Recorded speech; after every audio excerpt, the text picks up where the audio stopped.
Before you embark on this incredible journey of unexpected love and profound healing, hit that subscribe button, give this video a like, and tell us in the comments what city you're reading from.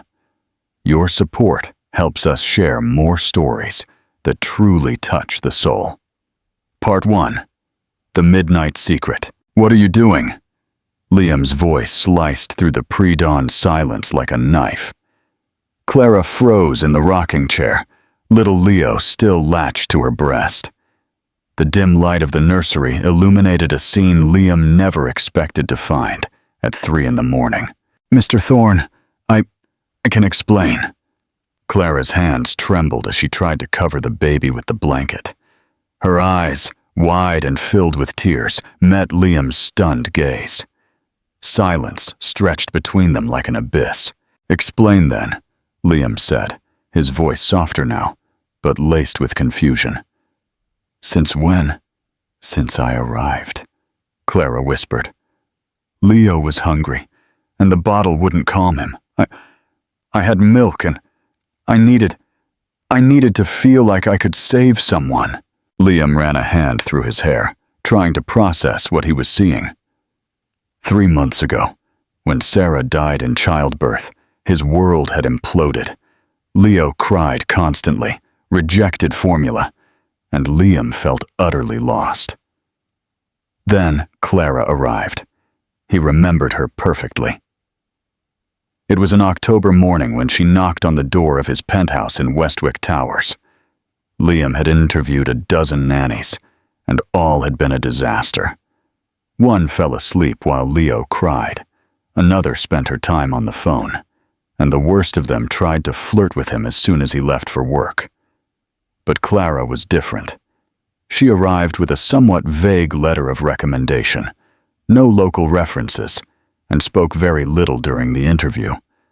However, when she took Leo in her arms, something magical happened. The baby, who had been inconsolable all morning, calmed instantly. Where exactly do you come from? Liam had asked her that day. From Redwood Falls, sir. I came to the city looking for work. Do you have experience with babies? Clara had lowered her gaze. Yes, sir. Lots of experience. She hadn't lied. From the first day, Leo seemed transformed. He ate better, slept more, and for the first time since Sarah's death, Liam was able to sleep through the night. Clara got up with the baby. She calmed him and seemed to understand every one of his cries.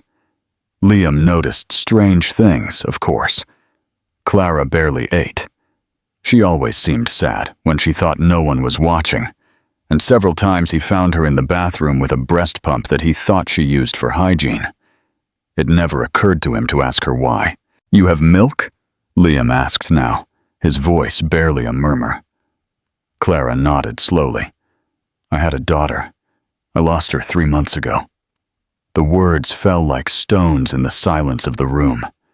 Liam felt the air leave his lungs. Everything began to make sense. The sadness in her eyes, her way of holding Leo as if he were the most precious thing in the world, the way she got up at night without him asking. Clara, he began, but he didn't know what to say. I didn't want to deceive you, she continued, tears rolling down her cheeks. But Leo was so hungry and I needed to feel like I could save someone. Liam approached slowly. Leo had finished eating and was sleeping peacefully in Clara's arms. His son, who for weeks had been an irritable and difficult baby, looked completely at peace. How long have you been doing this?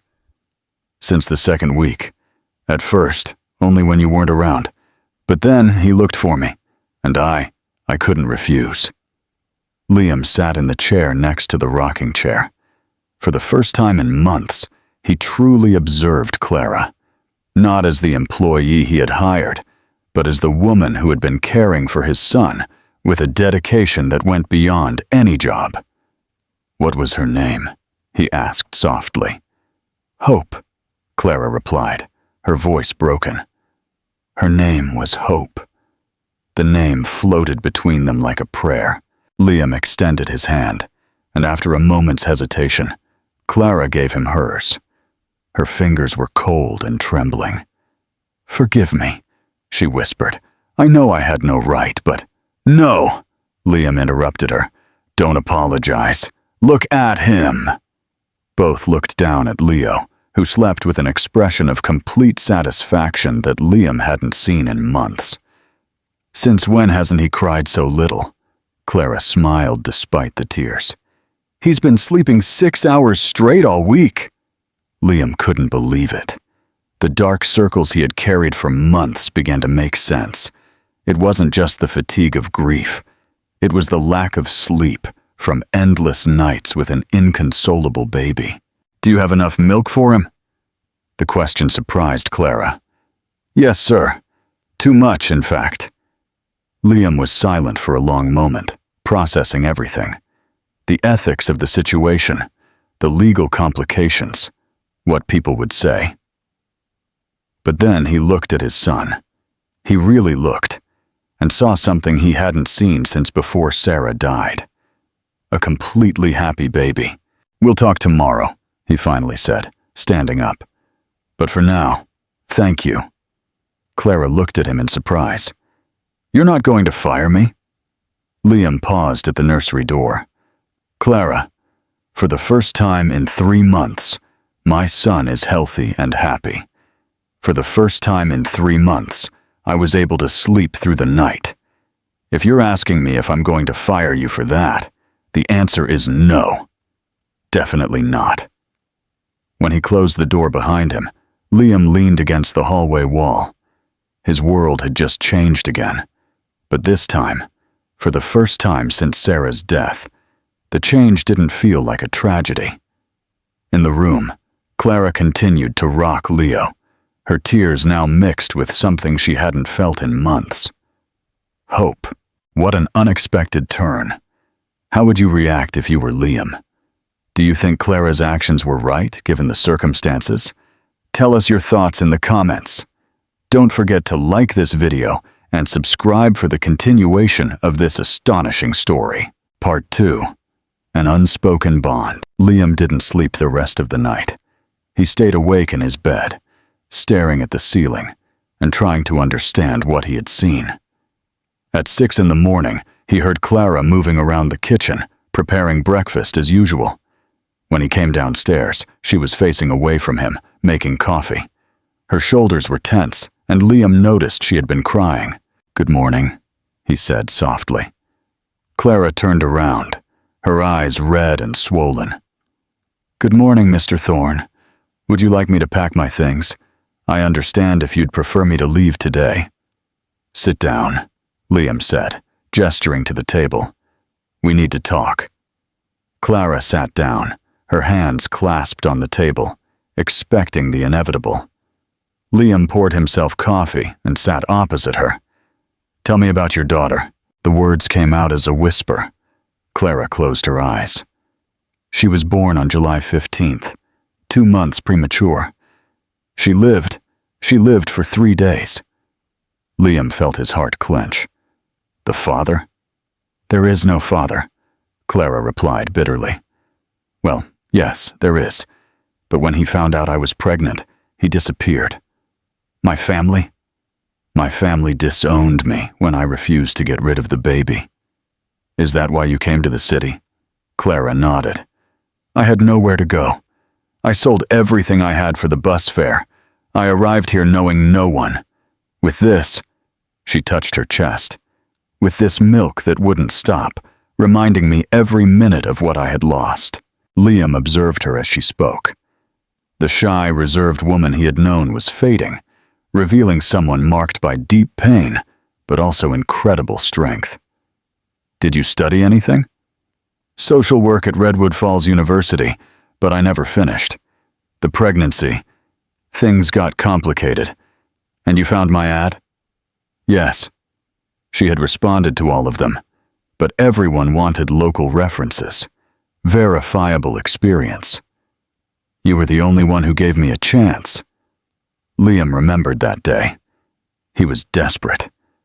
Leo had been crying for 6 hours straight, and Liam had an important presentation at the office the next day. "Since when did you know you had enough milk for Leo?" Clara blushed. "Since the first day. I had to pump anyway to avoid getting sick.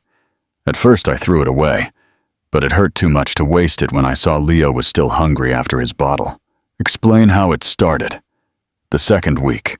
You had gone to work, and Leo wouldn't stop crying. He had finished his bottle, but he kept looking for more. I picked him up to calm him, and he latched onto my shirt. It was pure instinct." Liam nodded.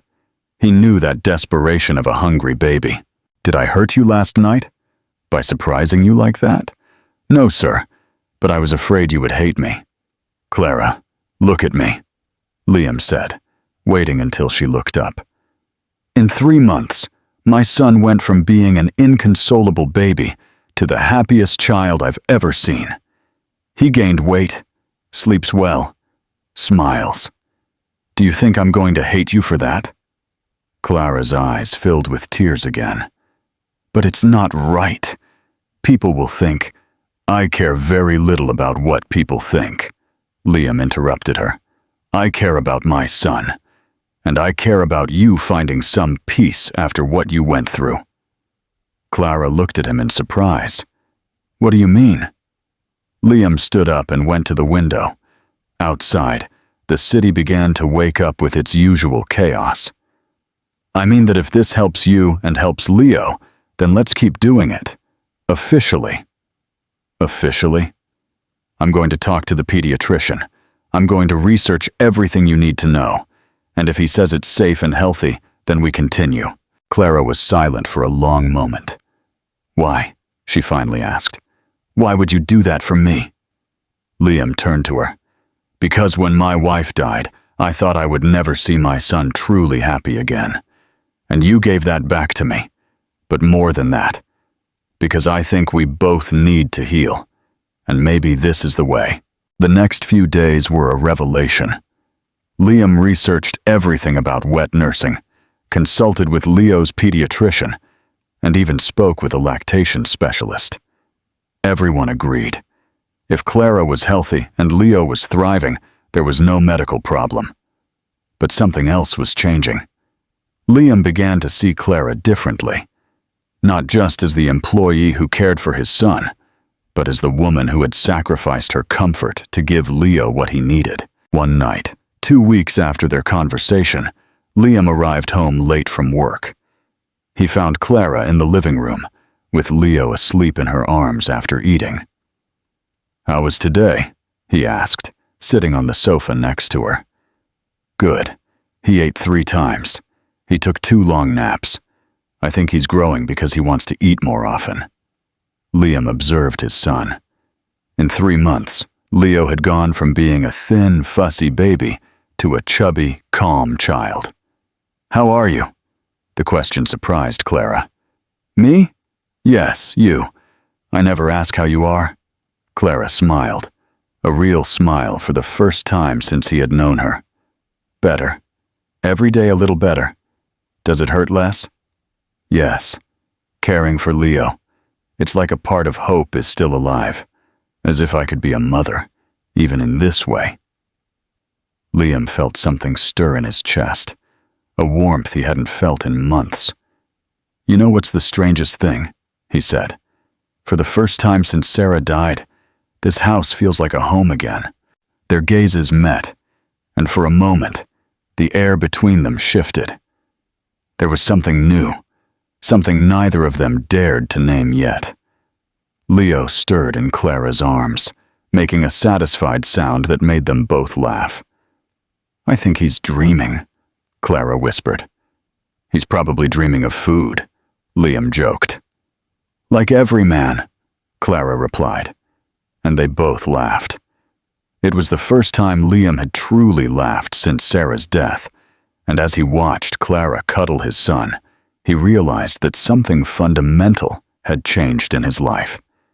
It was no longer just about survival. It was about healing. It was about finding a new way to be a family. That night, when Clara went to her room, Liam stayed awake again.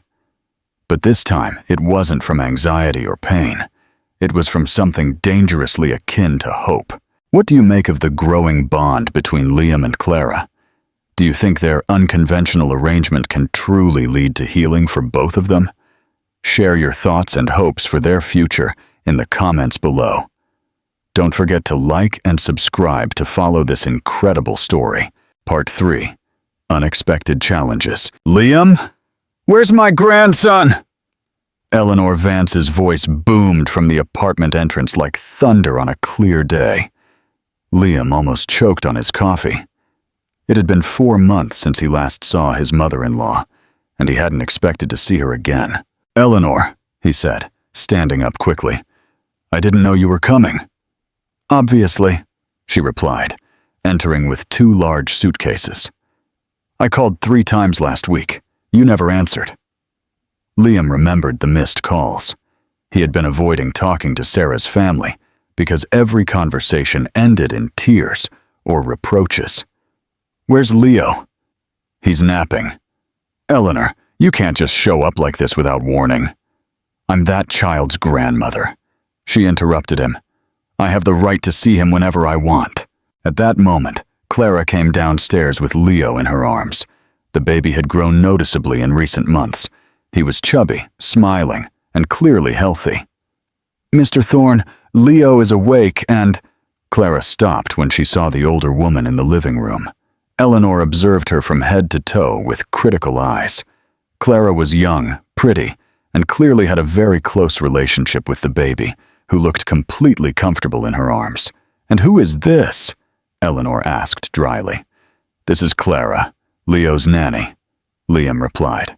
Clara, this is Eleanor, Sarah's mother. Clara gave a small bow. Nice to meet you, ma'am. Eleanor didn't respond. She approached and extended her arms towards Leo. Give me my grandson. Clara looked at Liam, who nodded. When Eleanor took the baby, Leo immediately began to cry. What's wrong with him? Eleanor asked, surprised. He doesn't know you, Liam explained. He's only been with me and Clara these past few months. Only with you two? Eleanor's tone became accusatory. A complete stranger is raising my daughter's child? Leo continued to cry. Clara instinctively moved closer. May I? She asked softly. As soon as Leo was back in Clara's arms, he calmed immediately. Eleanor observed the scene with narrowed eyes. I need to talk to you, she told Liam. Alone. Clara, can you take Leo to the garden? Liam asked. When they were alone, Eleanor wasted no time. What's going on here, Liam? What do you mean? That girl isn't just a nanny. You can see the way she looks at the baby, the way he responds to her. How long has she been here? 4 months. And where did you find this, Clara? Liam felt defensive. She responded to an ad. She has experience with babies. References? Eleanor, what are you getting at? That my grandson is being raised by a complete stranger while you… She paused, observing him. Look at you. You look better. Rested. How long has it been since you looked like that?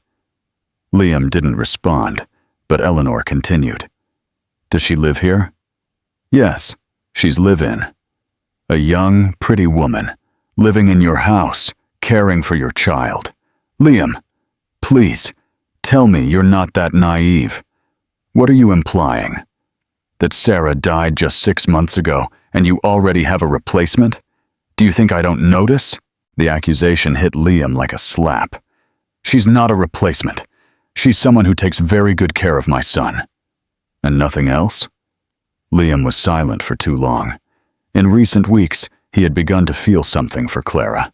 The way she sang while cooking, how she laughed with Leo, the way she listened to him when he came home tired from work. But he wasn't ready to admit it, not even to himself. Liam, I came here to help, his mother-in-law continued. Sarah was my only daughter. Leo is all I have left of her. I'm not going to allow an opportunist to take advantage of your grief to get into this family. Clara is not an opportunist. How do you know? Did you investigate her past? Did you talk to her previous references? Do you know why a young woman comes alone to the capital city to care for other people's children? Liam realized he actually knew very little about Clara's past, apart from what she had told him about her daughter. "I'm going to stay here for a while," Eleanor announced, "to better understand the situation and make sure my grandson is well cared for." "Eleanor, it's not necessary." "It is absolutely necessary. And if I find out that that girl isn't what she appears to be, I'm going to do everything I can to protect Leo, even if it means taking him with me to Evergreen Falls." The threat hung in the air like a sword. Liam knew Eleanor had resources and connections. If she decided to fight for Leo's custody, she could complicate things immensely. That night, during dinner, the tension was palpable. Eleanor observed Clara's every move, every interaction with Leo, every glance she exchanged with Liam. "Clara," Eleanor suddenly said, "tell me about your family." Clara tensed. "My family, ma'am?" "Yes. Where do you come from? What did your parents do? Why did you leave your hometown to come here?" "Eleanor," Liam intervened. "No, it's okay," Clara said. "I come from Redwood Falls. My father was a farmer. My mother sold food at the market. I came to the city looking for better opportunities." "And do you have a family of your own? Boyfriend? Children?" Clara's face crumpled for a moment. "No, ma'am." Eleanor noticed the reaction. "Are you sure?" "Eleanor, that's enough," Liam said firmly. "I just want to get to know the person who is caring for my grandson." After dinner, Liam found Clara in Leo's room feeding him.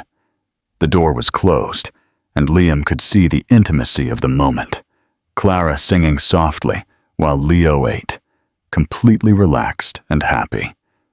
When Clara came out of the room, she ran into Liam in the hallway. "I'm so sorry about the way she treated you during dinner," he said in a low voice. "Don't worry. I understand she's protecting her grandson. Are you okay?" Clara looked him in the eyes. "Do you want me to leave?" The question caught him by surprise. "What? No. Why do you say that?" "Because maybe it's best, if my presence is going to cause problems between you and your family." "Clara, no. You're not going anywhere." They stood in the dark hallway, very close to each other. Liam could smell Clara's soft perfume, see the worry in her eyes. "Why?" she whispered. "Why is it important to you that I stay?" Liam couldn't answer with words. Instead, he raised his hand and gently touched Clara's cheek. She didn't pull away. And then, without thinking, Liam leaned in and kissed her. It was a soft kiss, filled with months of gratitude, of shared nights caring for Leo, of silent conversations, and of a connection that had grown without them realizing it. When they separated, both were trembling. "Liam," Clara whispered. "I'm sorry," he said. "I shouldn't have." "Don't apologize," she interrupted him. "But this complicates everything." Liam nodded. She was right. With Eleanor in the house, watching every move, a romance between them would be impossible to hide. "Maybe we should keep our distance," Clara said, "until she leaves." "And if she doesn't leave?" Clara looked at him sadly. "Then maybe I'll have to leave." That night, Liam stayed awake thinking about the kiss, about Eleanor's threats, and about the terrible possibility of losing Clara just as he realized his feelings for her were much deeper than he had admitted. In the next room, Eleanor was also awake, planning her next move. She had seen the kiss from her room window and now had all the information she needed to act. Eleanor's presence has complicated everything. Do you think Liam and Clara can navigate these challenges and protect their growing feelings? What would you do in their situation? Share your predictions and advice in the comments below. Don't forget to like and subscribe for the shocking revelations in the next part of this story, Part 4. The unveiling truth. I have an appointment with Mr. Peterson tomorrow at 10. Eleanor dropped the phrase during breakfast, as if it were the most natural thing in the world. Liam almost choked on his orange juice. What kind of appointment? He's a family lawyer. I want to understand what my rights as a grandmother are. Clara, who was preparing Leo's bottle in the kitchen, froze. Liam felt his blood run cold. Eleanor, you don't need a lawyer. You can see Leo whenever you want. Can I? She asked, looking directly at him. Because it seems to me that my grandson is being raised by a stranger, in a situation that, well, that doesn't seem appropriate for a child. What do you mean by that? Eleanor looked towards the kitchen where Clara pretended not to be listening. I think you already know what I mean. The next few days were hell. Eleanor documented everything. The hours Liam spent at work, the way Clara cared for Leo, every interaction between them. She took photos, made notes, and spoke on the phone in low tones with her lawyer. Liam and Clara barely spoke to each other when Eleanor was present. The kiss they had shared felt like something that had happened in another life. The tension in the house was so thick that even Leo had begun to get restless. One afternoon, Liam came home early from work and found Eleanor going through Clara's papers in the kitchen. "What are you doing?" he asked, furious. "Verifying information," she replied, unfazed. "Did you know she has no verifiable references from previous jobs with children? I already knew that when I hired her. And did you know she arrived in the city exactly 3 days after responding to your ad? Don't you find that convenient?" Liam was silent. He hadn't thought about those details.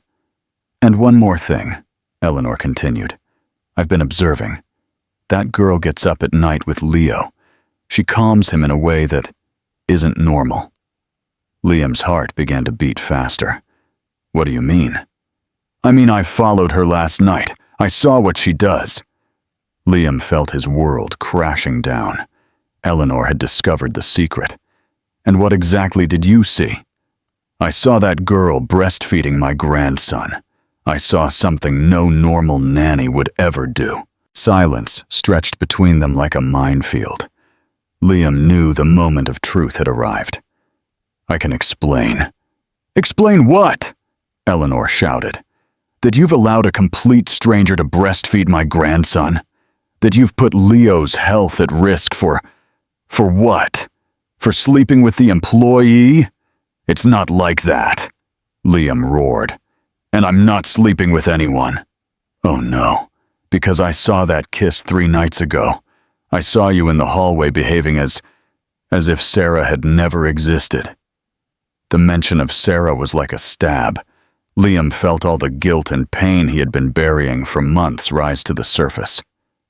"Sarah is dead," his voice broke, "and Leo is alive. And for the first time in months, my son is healthy and happy. Thanks to that manipulator who took advantage of your grief." "Clara is not a manipulator." At that moment, Clara entered the kitchen with Leo in her arms. She had heard the shouting from the garden. "What's wrong?" she asked, worried. "What's wrong?" Eleanor said, turning to her with furious eyes. "Is that I know your dirty secret." Clara paled. "Ma'am, how much did you charge my son-in-law to breastfeed his child? Or was it free as part of your complete services?" "Eleanor!" Liam shouted. But Clara had begun to cry. "It's not what you think." "Oh no? Then explain to me, little girl, how is it that you have milk to give to a baby who isn't yours?" "Because I lost my daughter," Clara cried, tears streaming down her face. "Because my daughter died, and my body kept producing milk. And when I saw Leo was hungry, I couldn't let him cry." The confession dropped like a bomb in the kitchen. Eleanor was silent for the first time since she had arrived. "What did you say?" Her voice was softer now. "I had a daughter. She was born premature. She lived 3 days. I came to the city because I couldn't stay in Redwood Falls with," she touched her chest, "with this milk that was useless until I met Leo." Liam approached Clara. "Eleanor, she's not charging me anything. But Eleanor interrupted him with a raised hand. Her face had completely changed. Fury had been replaced by something akin to shock. "When did your daughter die?" she asked. "July 18th, Clara whispered. Eleanor sat heavily in a chair. "Sarah died on July 15th. The silence that followed was deafening. The two women looked at each other, recognizing in each other's eyes the same devastating pain of losing a child. "You two," Eleanor began, her voice trembling. "You two lost." At the same time, Liam nodded. "That's why it worked so well. They both needed to heal, and Leo needed what Clara could give him." Eleanor covered her face with her hands. When she lowered them, her eyes were filled with tears.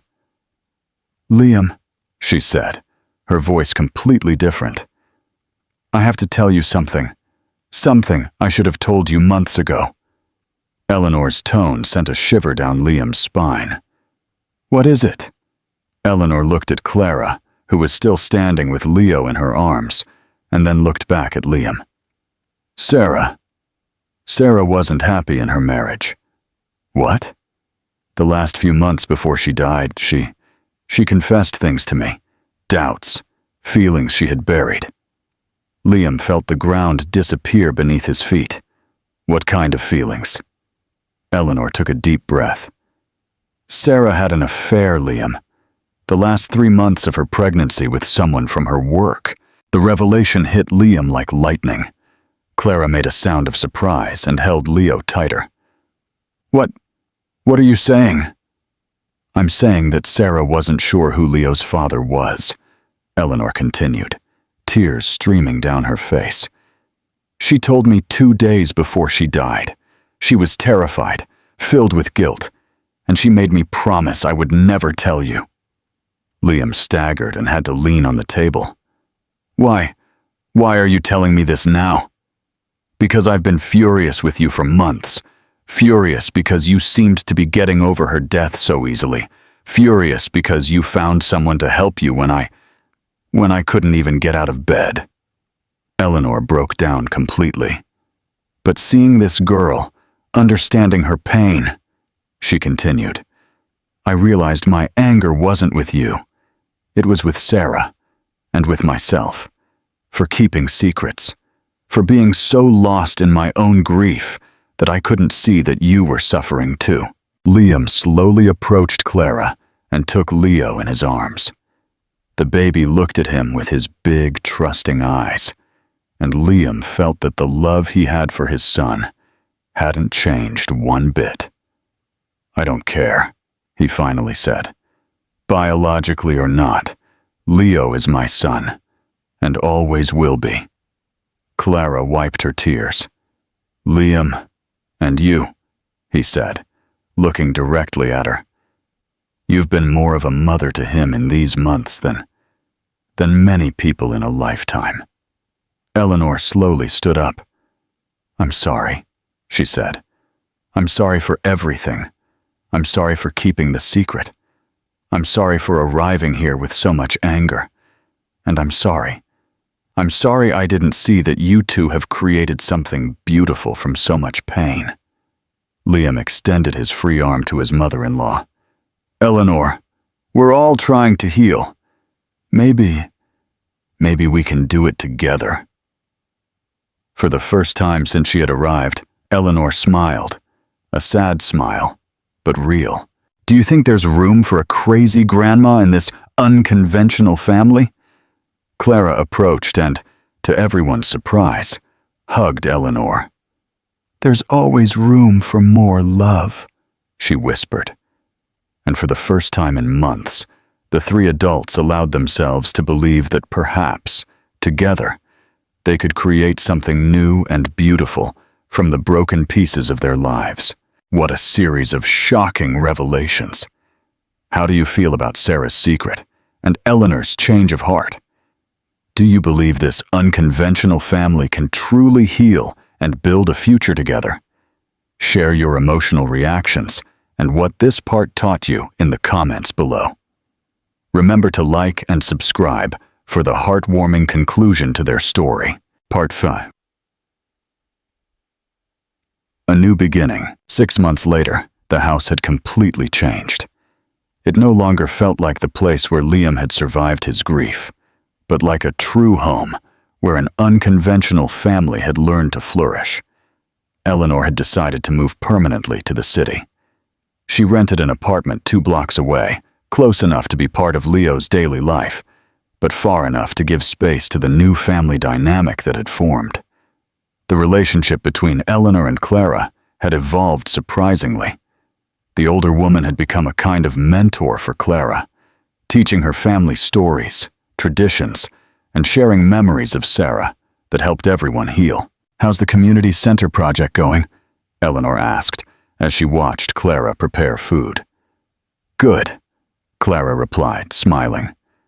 "Liam says the proposal is almost ready to submit." Over the past few months, Liam had discovered that Clara had brilliant ideas about designing family spaces. Her experience in social work, combined with her unique perspective on the needs of young mothers, had inspired Liam to develop a completely new project: a community center with breastfeeding spaces, daycare, and support areas for families.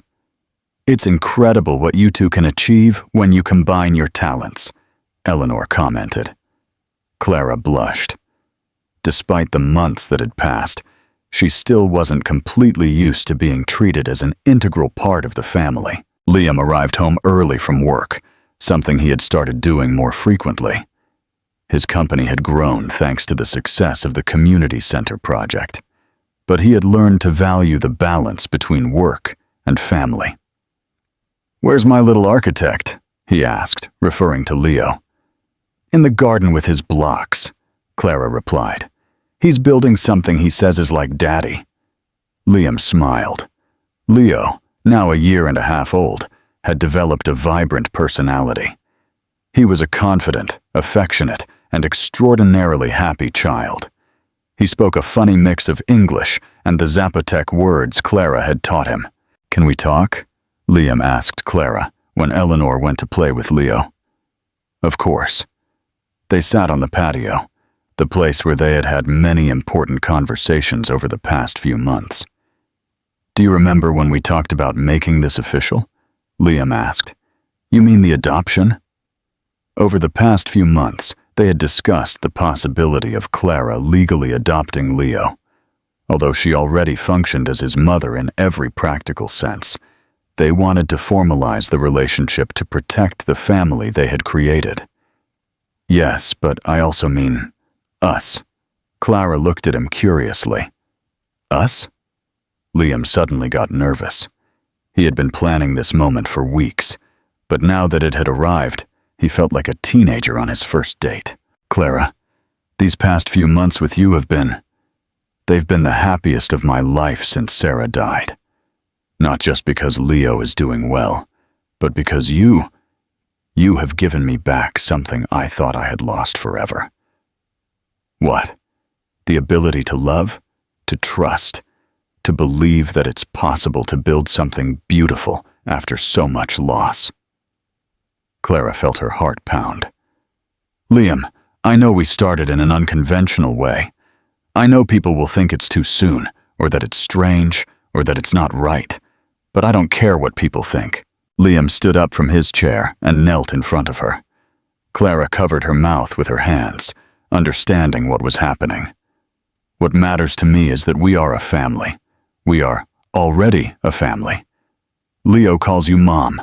Eleanor treats you like a daughter. And me?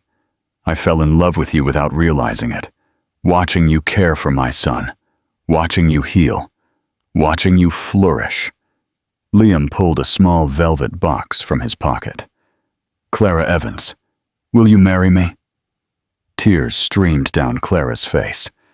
"Liam, Before you answer," he interrupted, "I have to tell you something else." Clara looked at him expectantly. "I'm pregnant." Liam blinked, confused. "What?" Clara laughed through her tears. I said I'm pregnant. That was my secret. I was going to tell you tonight. Liam froze, still kneeling, with the ring box in his hands. You're pregnant? 8 weeks, Clara confirmed. I went to the doctor yesterday. That's why Eleanor came with me, even though we said we were going shopping. Eleanor already knows? Yes. She insisted I tell you today. She said we'd had enough secrets in this family. Liam sat on the floor, overwhelmed. We're having a baby. We're having a baby, Clara confirmed. And my proposal? Clara got off the chair and knelt in front of him. My answer is yes. Yes to everything. Yes to marriage. Yes to family. Yes to building a life together. Liam put the ring on her finger, a simple but beautiful solitaire that had belonged to his grandmother. How do you think Leo will react when we tell him he's going to have a little brother or sister? I think he'll want to teach them how to build with blocks, Clara replied. They kissed on the patio as the sun set over the city. From the garden came Leo's laughter playing with Eleanor, and for the first time in a long time, the future looked full of beautiful possibilities. You know what's the craziest thing about all this? Liam said, hugging Clara. What? That it started with something people would consider unthinkable. A stranger breastfeeding my son, and it turned out to be the most natural thing in the world. Clara leaned against his chest. Sometimes the best families are born from the most unexpected circumstances. Do you think Sarah would be okay with this? Clara thought for a moment. I think Sarah would want Leo to be loved, and for you to be happy. And I think that's exactly what we have. That night, during dinner, they announced the 2 pieces of news, the engagement and the pregnancy. Leo didn't fully understand what it meant, but he applauded because all the adults were happy. Eleanor cried tears of joy and declared that she would have to start knitting blankets for the new baby. You know what this means? Eleanor said, looking at her future daughter-in-law. That you'll have to let me organize the wedding. Should I be worried? Clara asked. Very much, Liam replied, and everyone laughed. As they cleaned up after dinner, Liam observed his home. Eleanor singing lullabies to Leo, Clara washing dishes with a protective hand over her gently swelling belly, toys scattered on the floor, family photos on the walls that now included pictures of all of them together. It wasn't the family he had planned to have, but it was perfect in a way he could never have imagined.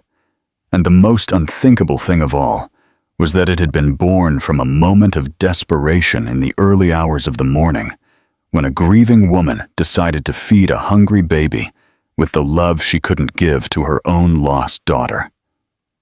Sometimes, Liam thought, miracles arrive disguised as tragedies. And sometimes, the perfect family is the one you never expected to have. What an incredible twist. Clara is pregnant. How do you feel about this new chapter for Liam and Clara's unconventional family? Do you believe their love story is a true miracle?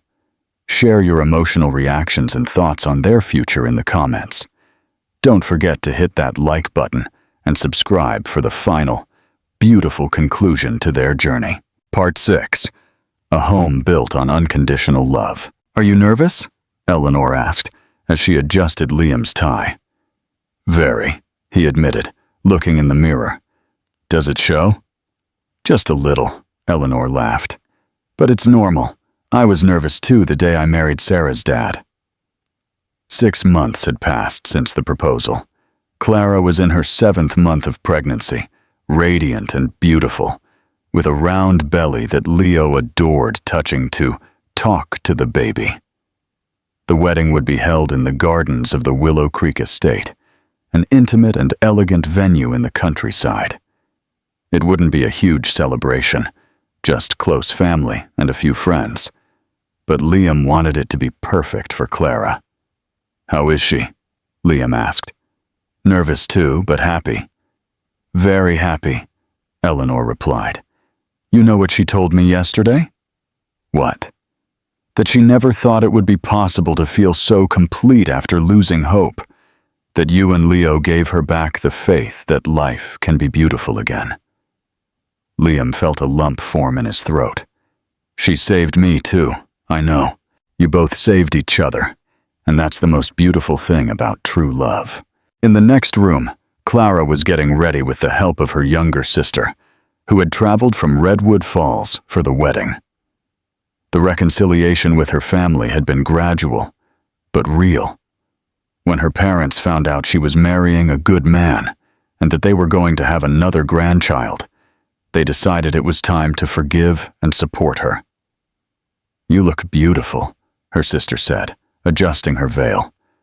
Clara looked at herself in the mirror. The dress was simple but elegant, specially designed to accommodate her pregnancy. She looked happy, healthy, complete. "Do you think Mom would have been proud?" she asked, referring to her mother, who had died when she was a teenager. "I'm sure. You're marrying a man who loves you. You have a son who adores you and another baby on the way. What more could a mother want for her daughter?" Leo ran into the room, dressed in a small suit that made him look like a miniature Liam. "Mommy C, it's time!" Clara knelt down with difficulty to hug him. "Are you ready to be my ring bearer?" "Yes, I have the rings," he said, showing the small pillow where the fake rings were sewn, while Eleanor kept the real ones safe. The ceremony was perfect. Liam waited at the altar, watching Clara walk towards him with a smile that could have lit up the whole city. Leo walked in front of her, taking his role very seriously, throwing rose petals with absolute concentration. When Clara reached the altar, Liam took her hands. "You're beautiful," he whispered. "You too," she replied, making him laugh. The minister began the ceremony, but Liam could barely concentrate on the words. He was lost looking at Clara, thinking about the whole journey they had taken to get to that moment. "Liam, would you like to repeat your vows?" the minister asked. Liam took a deep breath and took Clara's hands. "Clara, when you came into my life, I was completely lost. I didn't know how to be a father. I didn't know how to live without Sarah. I didn't know how to move forward. You not only saved my son, you saved me too." Clara had tears in her eyes. "You taught me that love doesn't have just one form. You taught me that families can be born in the most unexpected ways. You taught me that it's possible to heal without forgetting, and that it's possible to love completely again." Liam looked towards Leo, who was standing next to Eleanor. "I promise to love you not only as my wife, but as the mother you chose to be for Leo, as the mother you will be for our baby, and as the extraordinary woman you are. I promise to honor your pain as well as I honor your joy.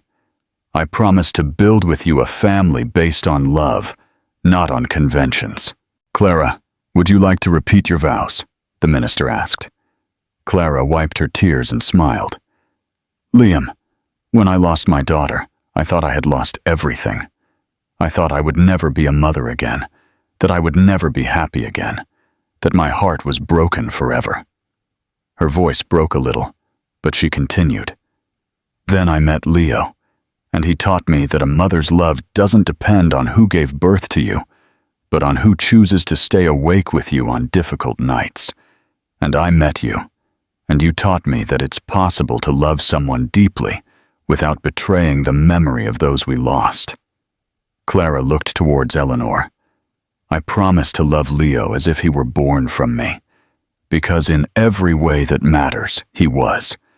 I promise to honor Sarah's memory by being the best mother and wife I can be, and I promise to build with you a family that proves that love always finds a way."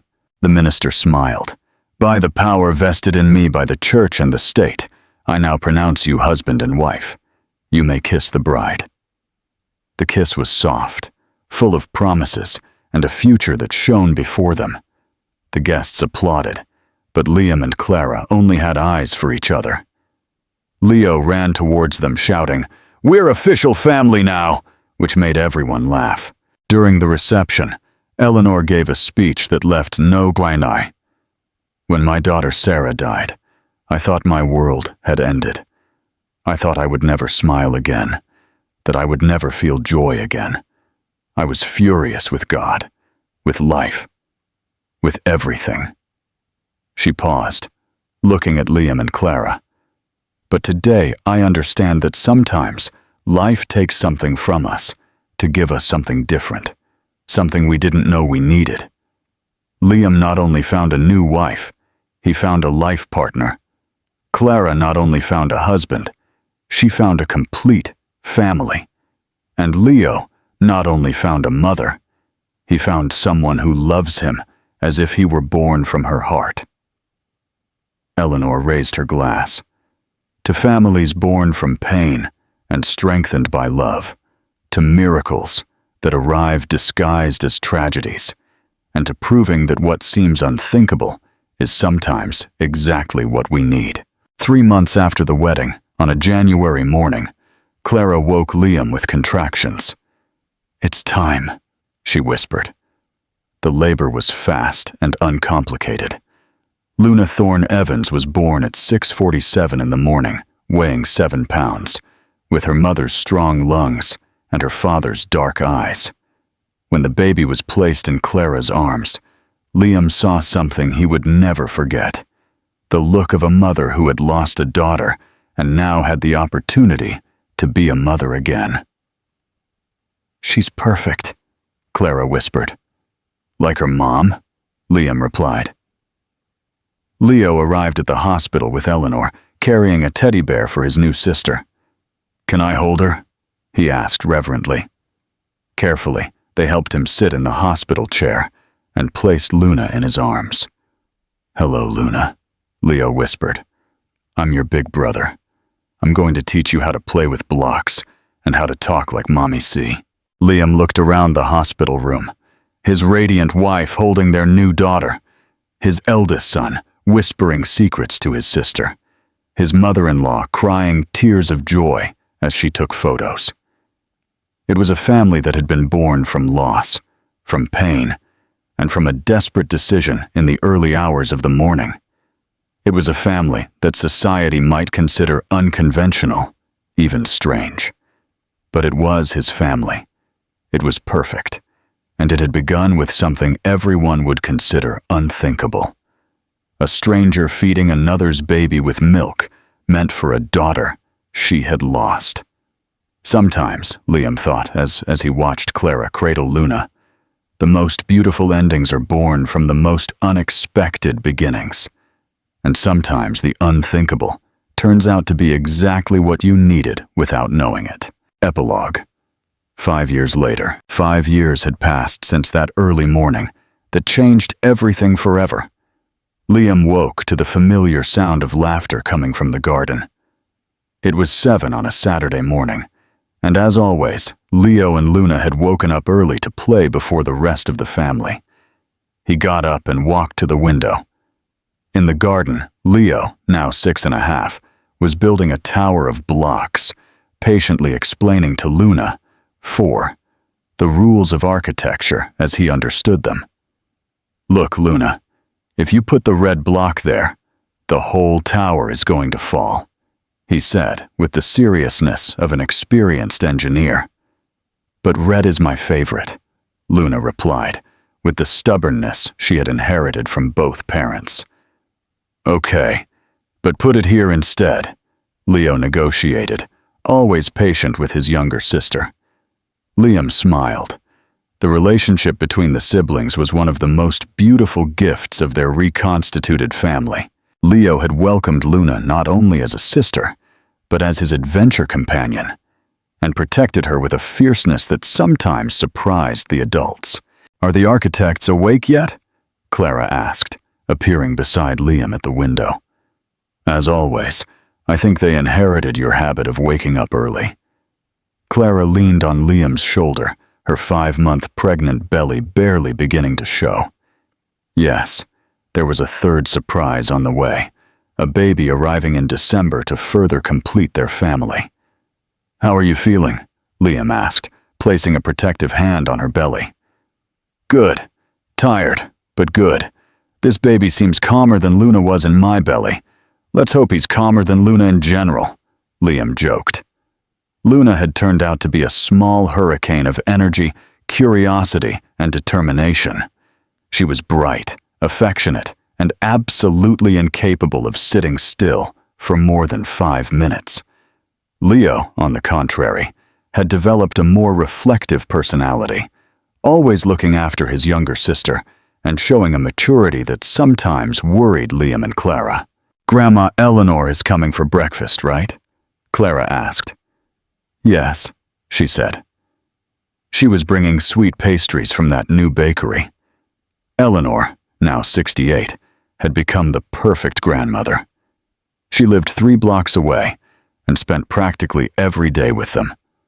The children adored her, and she had found in them a reason to wake up every morning with joy.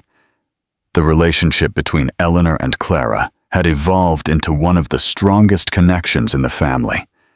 Eleanor had taught Clara all the family recipes, traditions, and stories she wanted the children to know. Clara, in turn, had helped Eleanor process her grief for Sarah and find a new way to be a mother and grandmother. "What time is the meeting with the architect for the new center?" Clara asked. "At 10. Are you sure you want to come?" "Of course, it's my project too," she interjected. Liam's firm had grown enormously in recent years, specializing in community and family spaces. The Lactation and Family Support Center they had designed together had become a model they were replicating in several cities across the country.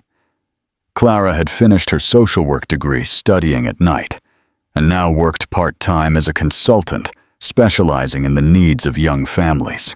"Daddy, Mommy, come see!" Leo shouted from the garden. "Luna built a tower that doesn't fall."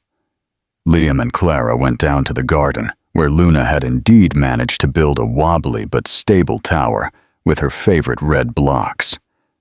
"It's the most beautiful tower in the world," Liam declared, picking up Luna. "Isn't it?" Luna replied, beaming with pride. "Leo taught me the trick.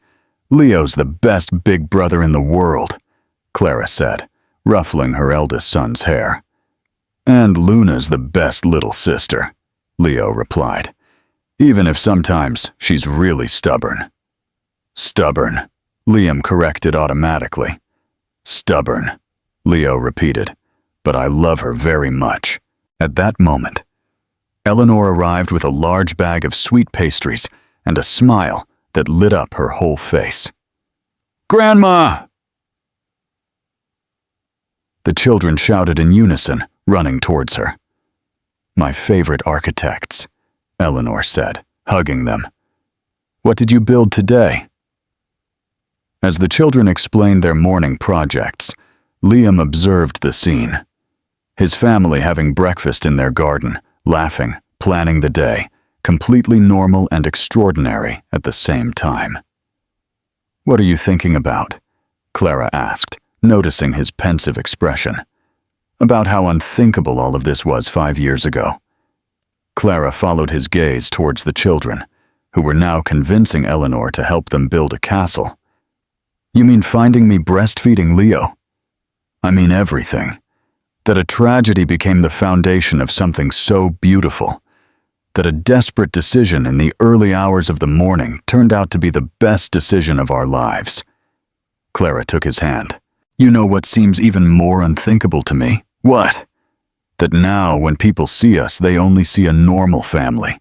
No one imagines how it all started. No one knows that Leo isn't biologically yours, or that I'm not the mother who gave birth to him. They just see a dad, a mom, 2 kids, and a grandma who adores them." Liam nodded. It was true. At Leo's school, at work, at the supermarket, no one questioned their family. They were simply the Thorne Evanson family, a family like any other. "Sometimes I wonder what would have happened if I hadn't found you that night," Liam said. "You wouldn't have," Clara replied with certainty. "I hadn't slept in 3 nights. I would have fallen asleep, and you would have woken up to Leo's crying. Fate was going to find a way to bring us together. Do you believe in fate? I believe that people who need to find each other do, one way or another. Luna ran towards them, with a flower she had picked from the garden. "Mommy, this is for the baby in your tummy," she said, placing the flower on Clara's belly. "How do you know the baby wants it?" Clara asked. "Because it told me," Luna replied naturally. "It told me it likes yellow flowers." Liam and Clara exchanged an amused glance. Luna had developed a very particular relationship with the baby on the way, constantly talking to it and insisting it responded. "And what else did the baby tell you?" Liam asked, playing along. "That it's very happy to have such a big family, and that it can't wait to play with us." Leo approached the group. "I talk to the baby too. I tell it that when it's born, I'm going to teach it how to build and how to be a good big brother, just like Mommy C taught me." Leo's words made Clara's eyes well up. After 5 years, she still got emotional when she heard Leo talk about her as his mother. "Are you crying again?" Luna asked, worried. "They're happy tears," Clara explained.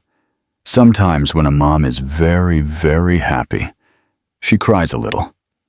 "Oh, like when Daddy cries watching movies," Leo said wisely. "Hey, that was confidential information," Liam protested, making everyone laugh. Eleanor approached the family group. "Do you know what day it is today?" The adults looked at each other, trying to remember if they had forgotten any important date. "It's October 15th, Eleanor said. "Exactly 5 years ago today, Clara knocked on the door of this house for the first time." Liam and Clara realized she was right. It had been on October 15th when Clara arrived, nervous and desperate, answering a job ad. "Should we celebrate?" Liam asked. "We already are," Eleanor replied. "Every day we spend together is a celebration of what we built from the ashes of our pain." Leo frowned. "What are ashes?" "It's a way of saying that sometimes, when something very sad happens, we can use that sadness to build something beautiful," Clara explained. "Like when my favorite toy broke and you helped me make a new one that was better." Exactly like that.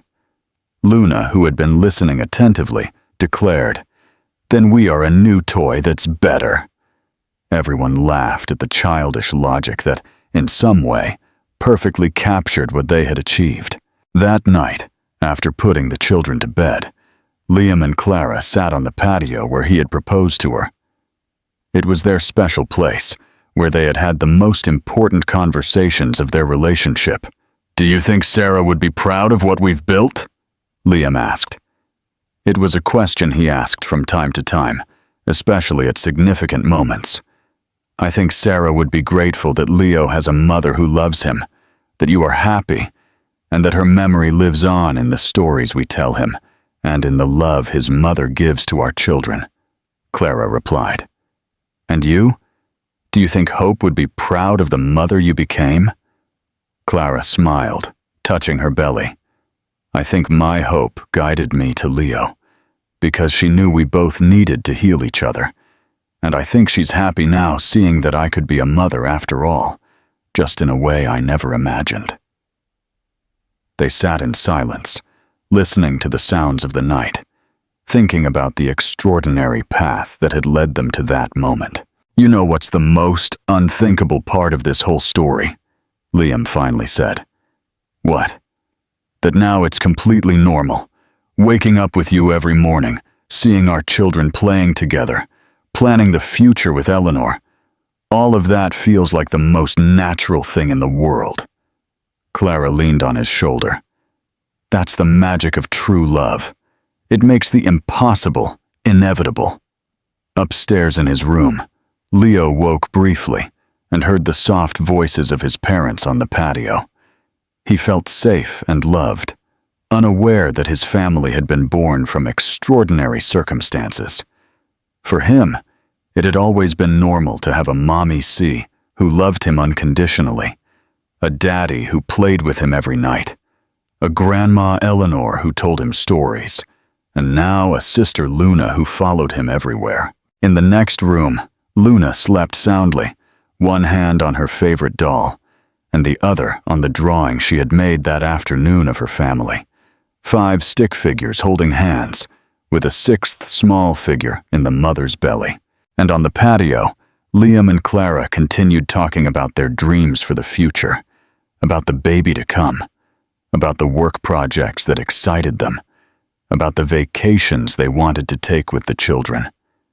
They talked about everything and nothing, as couples who truly love each other do, in a home full of love that had been born from the most unthinkable decision. A grieving woman feeding another's baby with the milk meant for the daughter she had lost. 5 years later, that decision had blossomed into something beautiful, normal, and perfectly unthinkable. A family built not of blood, but of love, sacrifice, and the determination to heal together. And on quiet nights like this, when everyone was healthy and happy under the same roof, Liam and Clara knew that they had achieved something truly extraordinary. They had transformed the unthinkable into the inevitable, pain into joy, and loss into love. Their story had begun in the early morning with a secret.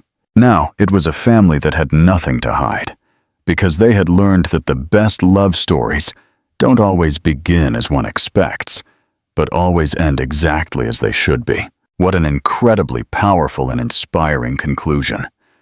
This story truly shows the depth of human connection and the unexpected paths to happiness. Did this story move you? What was the most impactful moment for you? Share your thoughts and feelings in the comments below. Don't forget to like this video and subscribe for more extraordinary tales.